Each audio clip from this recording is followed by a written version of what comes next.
We're replacing this boiler because it has a crack in the heat exchanger. Pretty good sized crack. Once we pull the draft hood off, we'll be able to see it.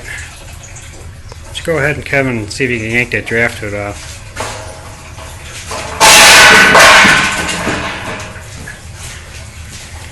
And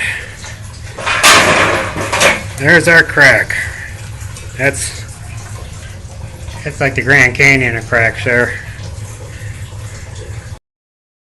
On closer inspection, we thought just one section was cracked, but another crack is starting to develop there, and on this end is just a hint of something starting over there. So this boiler was definitely reached the end of its life.